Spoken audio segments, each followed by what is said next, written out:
Let's go right now to NewsNation's Joe Khalil, live for us on Capitol Hill. Joe, break it down. What's happening? Have they finished the vote on the Republican version of a spending bill? Scott of South Carolina, So not yet. We're just waiting for the final couple of votes. And as we watch the Senate floor, it is already obvious that this vote is going to fail. We knew that from the beginning of the day.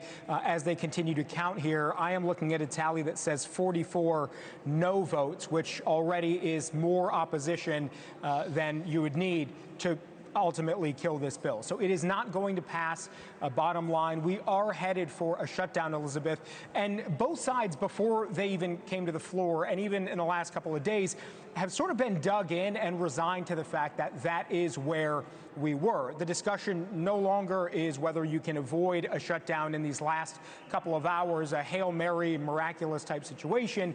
It is now going to be what comes next. So which side wins the sort of public PR battle? Which side can convince the public they are right? And also how ultimately you get out of a shutdown. That is going to be the reality here in just a couple of hours. Democrats continue to say this, for them, is about health care, that people are going to lose their subsidies that help them pay for their health care premiums, that there are simply too many drastic cuts to Medicaid in President Trump's previous big, beautiful bill, and they don't want President Trump clawing back money that they've already appropriated and they've already passed. And without those three things, Democrats say they are going to continue to be no's on this government funding. That is exactly what happened today. On the Republican side, they are saying they simply want a clean CR, which means keep the government spending levels exactly where they are for the next couple of weeks and provide more time to negotiate a more long-term spending deal with Democrats. They also say adding $1 trillion in spending for the health care things Democrats want is simply not a viable option for them.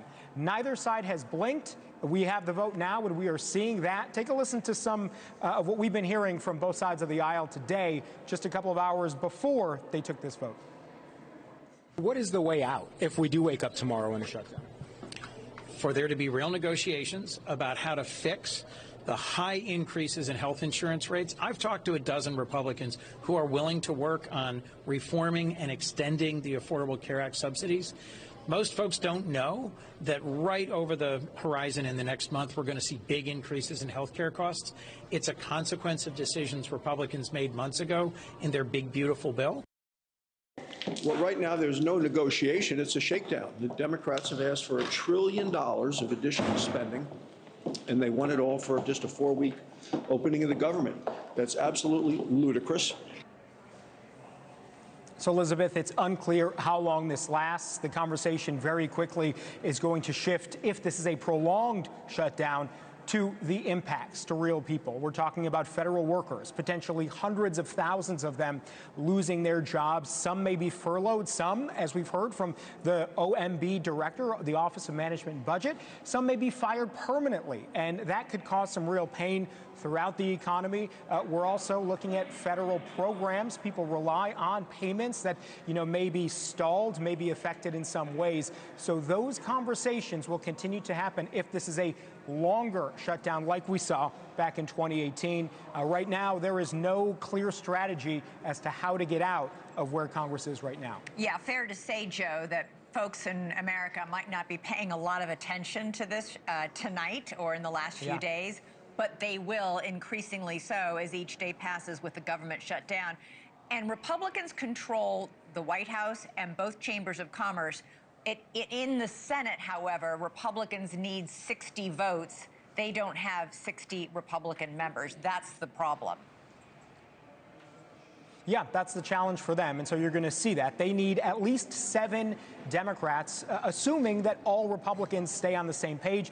Senator Rand Paul, Republican, often votes against his own side. So you may need 7 or 8 Democrats to sort of change their mind on this issue. And at least for tonight, we're not going to have that. And I'll just say, you're going to continue to hear both sides try to push their arguments onto the public. Both sides already introducing different polling, showing that the public is going to support their view. And again, it's a battle of the polls. We're going to continue to see that. That may sound very much like a Beltway Washington thing, but if there are overwhelming poll numbers that blame one side or the other, the thought might be that could be pressure on that side to sort of come to the table. So it may actually have some real-world impacts there. Somebody will blink at that point. All right, Joe Khalil on Capitol Hill, thanks so much. Thank you for watching. Subscribe below and download our NewsNation app right now on your phone, and you will get fact-based, unbiased news for all Americans.